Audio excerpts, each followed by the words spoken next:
Hello guys, welcome back to my channel Riya's education hub और मेरा नाम है Riya Tiwari.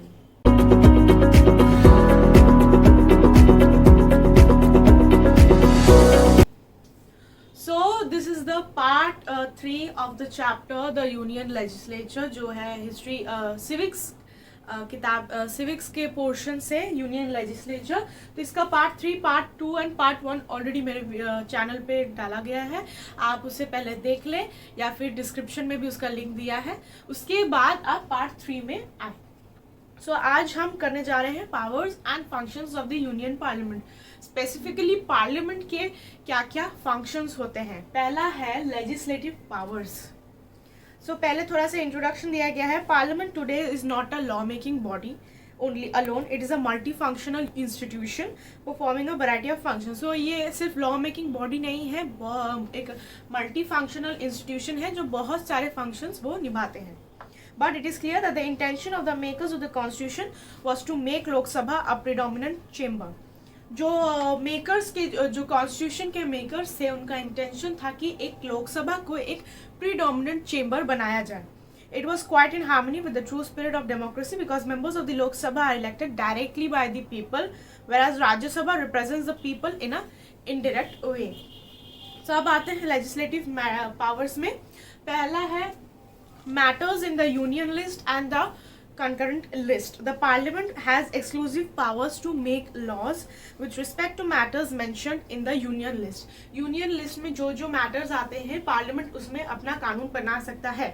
The parliament and the state legislature have both the right to make subjects on mentioned in the concurrent list. Concurrent list में state बना सकता है, लेकिन जो यूनियन लिस्ट में उसमें स्टेट बना नहीं सकता है, पार्लियामेंट बना सकता है। पार्लियामेंट दोनों केस में बना सकता है, यूनियन लिस्ट में भी और कंकरेंट लिस्ट में भी। उसके बाद in the case of conflict between a central and state law, the law made by parliament shall prevail, shall be there, मतलब उसी का डिसीजन फुल एंड फाइनल होगा, जो लॉ वो बनाएगा वही रहेगा। फिर आता है residuary powers. Parliament possesses residuary powers. It means that it can make laws with respect to all those matters which are not mentioned in any of the three lists: the union list, the state list and the concurrent list. Parliament के पास residuary powers भी है। इसका मतलब है कि जो matter state list, concurrent list और union list में नहीं भी मेंशन किए हैं, वो उसमें भी अपना कानून बना सकता है। Matters in the state list, the parliament can legislate even on subjects included the state list. State list में भी जो जो matters आते हैं उसमें भी parliament बना सकता है अपना law during the proclamation of an emergency and in the following cases. पहले है proclamation emergency में वो अपना law बना सकता है। उसके बाद जो जो case है वो है when the Rajya Sabha passes a resolution by 2/3 majority that a subject in the state list has assumed national importance. जब राज्यसभा में 2/3 वोट से एक मैटर को पास किया जाता है कि वो एक नेशनल इम्पोर्टेंस है, तब वो अपना लॉ स्टेट लिस्ट में बना सकता है। फिर है when 2 or more states desire that the parliament should legislate on a subject given in the state list, जब स्टेट अपनी मर्जी से उन्हें देता है। फिर आता है ordinances. The president may promulgate a ordinance at a time when the parliament is not in session. All ordinances must be laid before both the houses for their approval. Ordinances cease to operate at the expiration of 6 weeks from the reassembly of parliament unless they are approved by the houses. वो 6 महीने के बाद वो expire हो जाता है अगर उसे अप्रूवल नहीं मिलता है तो। सो लेजिस्लेटिव पावर्स हो गया। अब आते हैं control over national finance. National finance में उसका कितना कंट्रोल है, उसका कितना रोल है।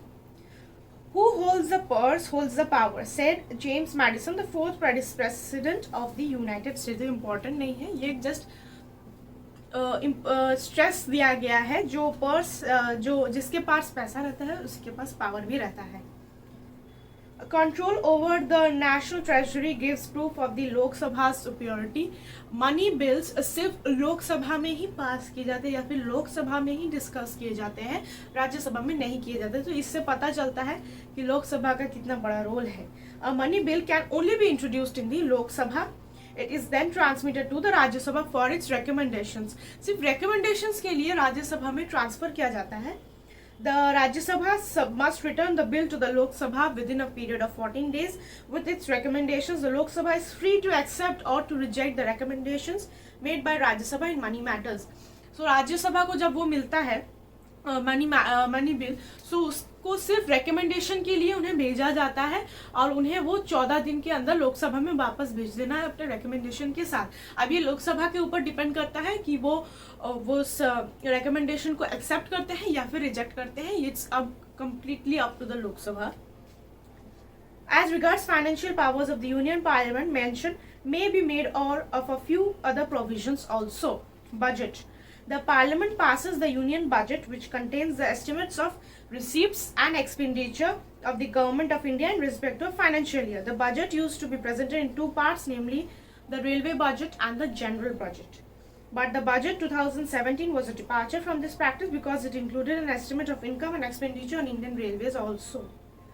So दो तरह के बजट होते हैं, एक जनरल बजट होता है, एक रेलवेज का बजट होता है। So जैसे हम घर के खर्चे के लिए भी एक बजट बनाते हैं, वैसे ही गवर्नमेंट ऑफ इंडिया अपना जो एक्सपेंस है, इनकम है, कहाँ कहाँ उसने इन्वेस्ट किया है, उनको भी एक बजट बनाना पड़ता है जो उन्हें लोकसभा में प्रेजेंट किया जाता है। ये सिर्फ लोकसभा में ही होता है, राज्यसभा में नहीं होता है।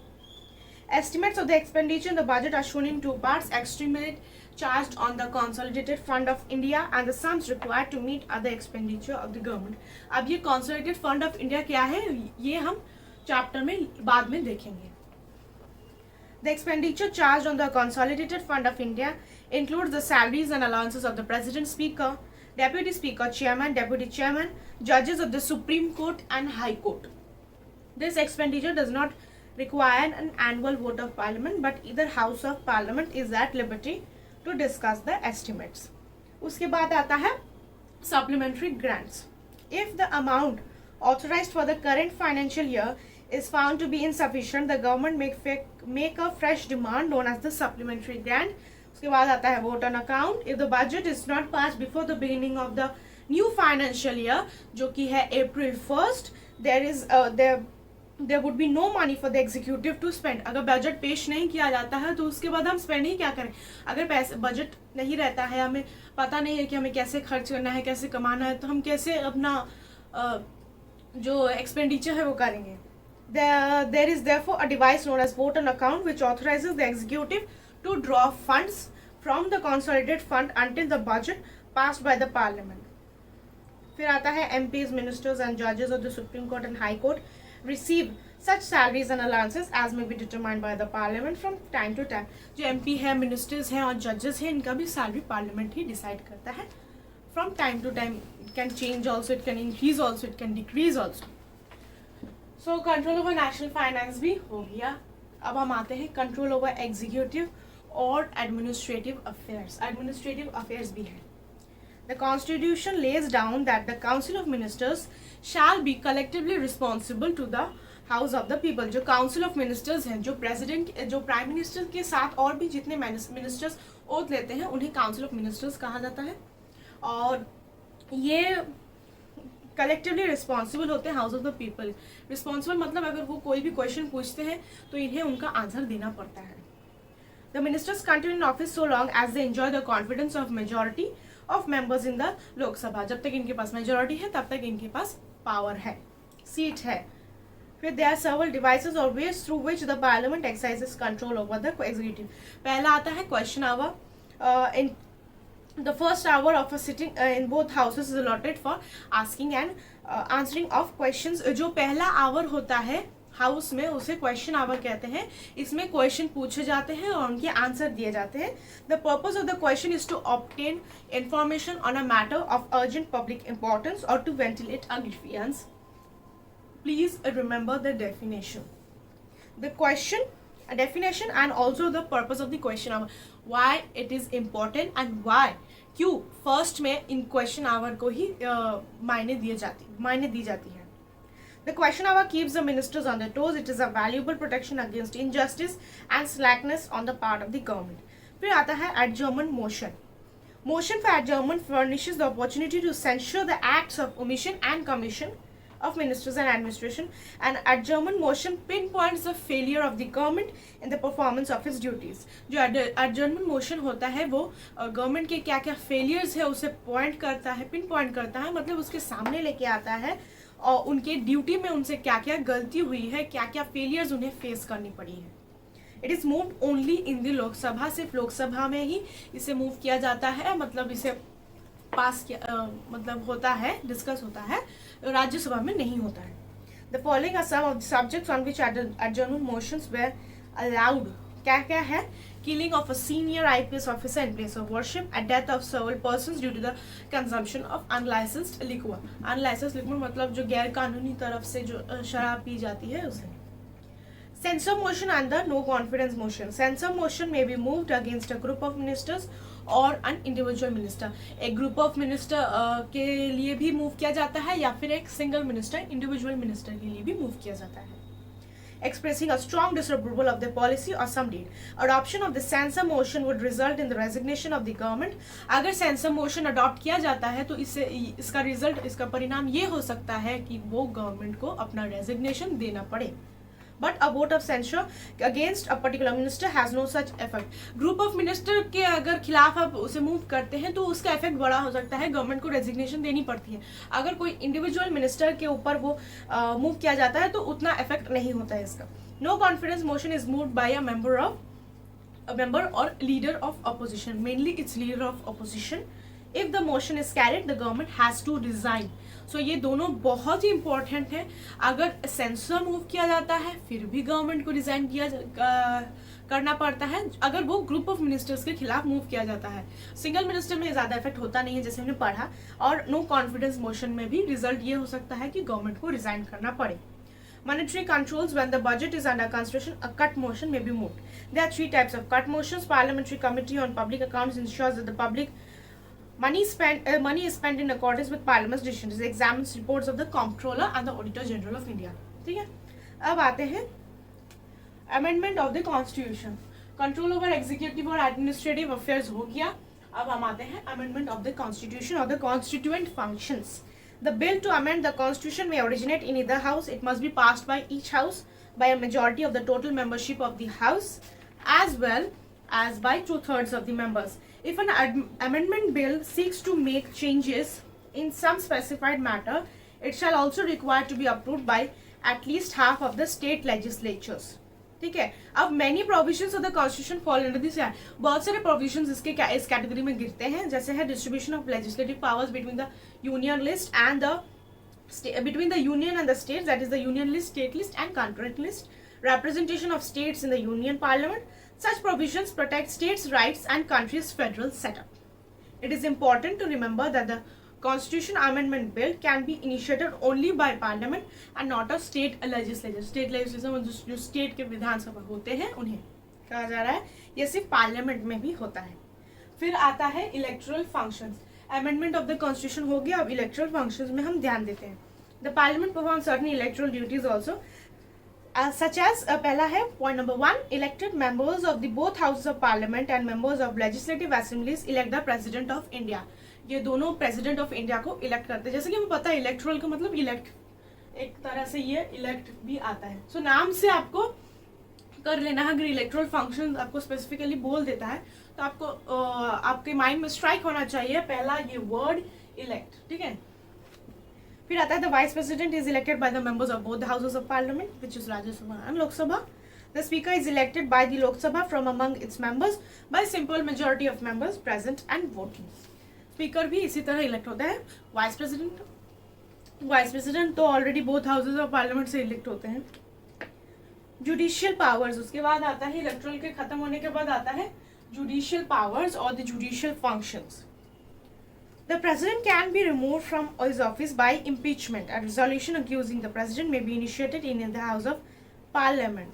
अगर किसी भी तरह से प्रेसिडेंट के खिलाफ कोई एक रेजोल्यूशन मूव होता है हाउस ऑफ पार्लियामेंट में तो उन्हें हटाया जा सकता है इम्पीचमेंट के द्वारा.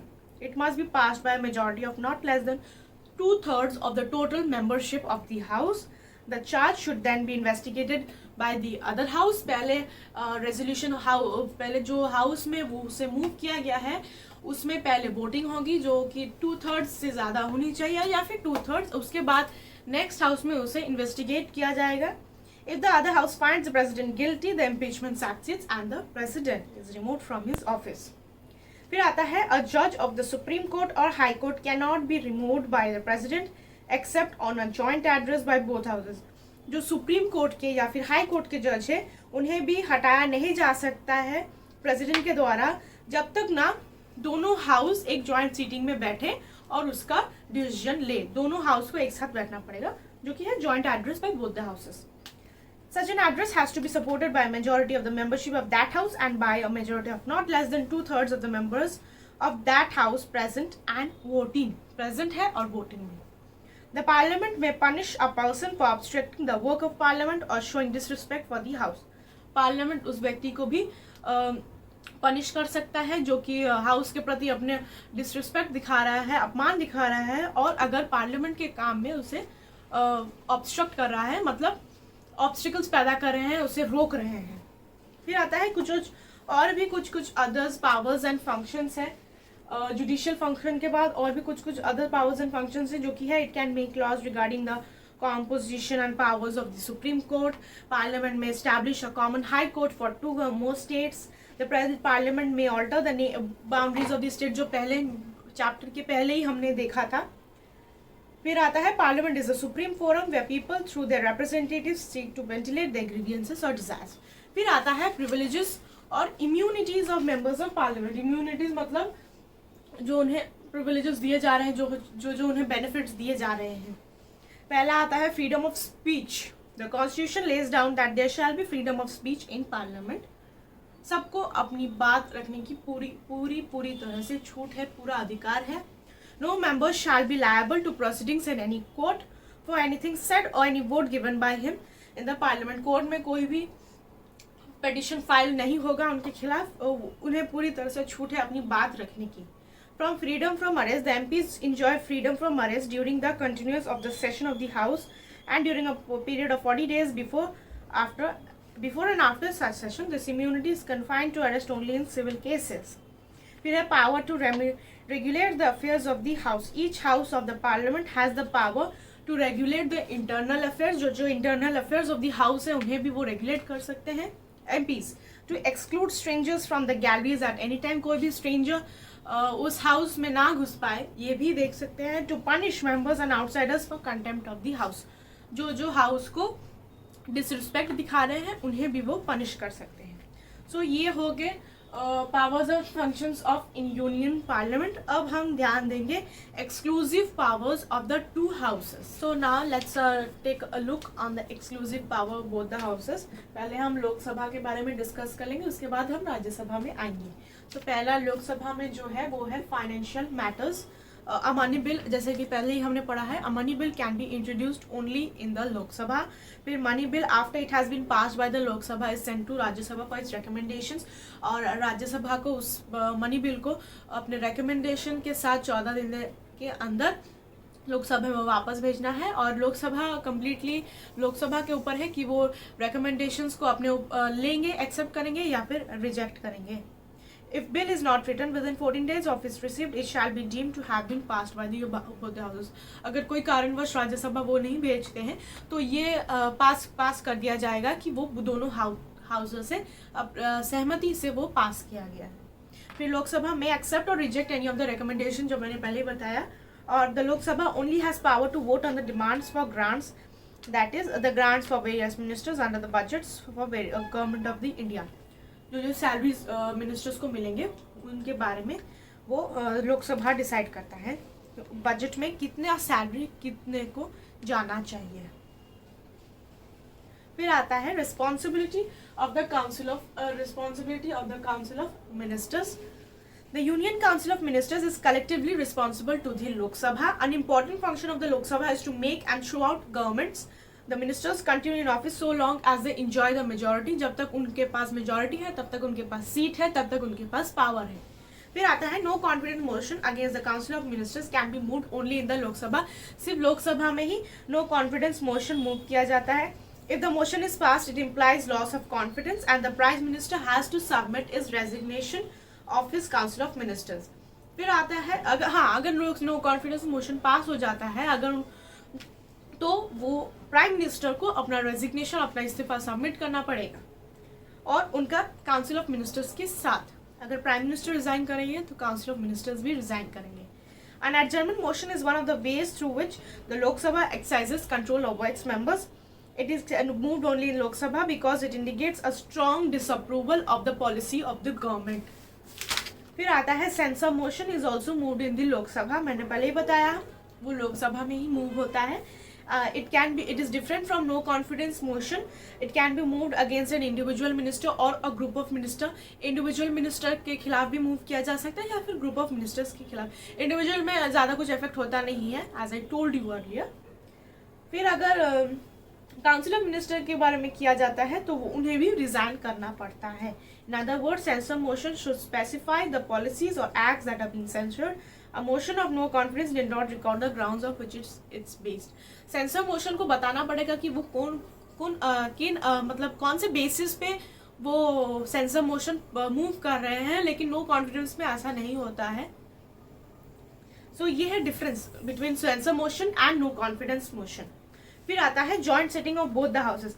Disagreement between two houses on bill other than a money bill is resolved by both the houses in joint sitting. Here, since the total membership of Rajya Sabha is less than even half of the total membership of Lok Sabha, so Lok Sabha का जो will होता है वही मायने दिया जाता है, क्योंकि उनके members काफ़ी कम है. अगर वो ना भी बोलते हैं तो obviously वो वोट में कम ही आएगा. फिर आता है powers exclusively in the domain of राज्य सभा. लोकसभा का हमने पढ़ लिया है, अब हम आते हैं राज्य सभा में. The Rajya Sabha, as its name indicates, represents the interest of the state. State के interest को वो represent करते हैं. The Constitution, because of its federal character, aside some exclusive जो कि federal character है, federal setup है, इसीलिए राज्य सभा को भी कुछ कुछ special powers दिए जाते हैं. पहला है making of law on a matter in the state list in the national interest. The Rajya Sabha has the power to declare that it would be in the national interest for the parliament to enact a law on a matter in the state level. If राज्य सभा passes, अगर वो राज्य सभा पास करते हैं तो वो 2/3 majority से the parliament can make law for the whole or any part of the country. फिर आता है creation of one or more all India services. राज्य सभा may by a 2/3 majority pass a resolution that it is necessary in the national interest to create one or more all India services. Thereupon parliament may by law create new services.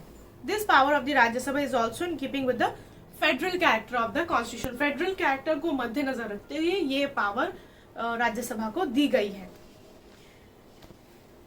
फिर आता है राज्य सभा is a permanent chamber. Unlike the Lok Sabha, राज्य सभा is a permanent chamber. It cannot be dissolved by the president. It has to play an important role in matters of such an approval of proclamation of emergency during the period when Lok Sabha remains dissolved. जब emergency लागू होती है तब Lok Sabha dissolve रहती है, लेकिन राज्यसभा में सारे मैटर्स डिस्कस किए जाते हैं, वो चालू रहता है. फिर कंक्लूजन में देखते हैं. Conclusion puts Rajya Sabha on equal footing with Lok Sabha. Rajya Sabha और लोकसभा दोनों इक्वल फूटिंग पे ही आते हैं, जैसे हमने पढ़ा है. इलेक्शन एंड इम्पीचमेंट दोनों इक्वल फूटिंग पे ही है कुछ कुछ मैटर्स में, स्पेसिफिकली कुछ कुछ मैटर्स में, जैसे election and impeachment of the president, removal of जजेस of the supreme court and high court, proclamation of emergency, constitutional amendments. The fact remains that Rajya Sabha is not at par with Lok Sabha, but as we have already stated, Rajya Sabha is a permanent body and is not subject to dissolution. This helps to make its beneficial body, though not in equal power with the Lok Sabha. लोक सभा relatively more powerful है राज्य सभा से, लेकिन राज्य सभा जो कि परमानेंट बॉडी है इसीलिए उसका थोड़ा सा इम्पोर्टेंस है, लेकिन फिर भी उतना नहीं है जितना लोक सभा का है. सो आज का जो सेशन है वो इतना ही था. हमने पढ़ा powers and functions of union parliament और exclusive powers of the two houses, Lok Sabha and Rajya Sabha. In the next session हम पढ़ेंगे पार्लियामेंट्री प्रोसीड्योर्स, जो कि है in summoning of the houses, फिर मोशन ऑफ थैंक्स क्या क्या जो है, question hour, zero hour, various types of motions हैं, क्या क्या कौन कौन किस तरह के मोशंस हैं, ये सब हम पढ़ेंगे नेक्स्ट सेशन में. क्योंकि आज का वीडियो ऐसे ही बहुत लंबा हो गया है, मैं नहीं चाहती कि और ज़्यादा लंबा हो, नहीं तो एक टाइम में ज़्यादा कुछ घुसता नहीं है दिमाग में. सो धीरे धीरे पढ़िए, धीरे धीरे नोट्स बनाइए. आई होप आपको आज का वीडियो पसंद आया होगा. अगर कोई भी डाउट्स है तो आप मुझे कमेंट सेक्शन में लिख के ज़रूर बताइएगा, और अगर आप मुझे पर्सनली कॉन्टैक्ट करना चाहते हैं तो मेरा ईमेल आईडी भी डिस्क्रिप्शन में दिया हुआ है. So this is Riya Tiwari signing off for today. Bye bye.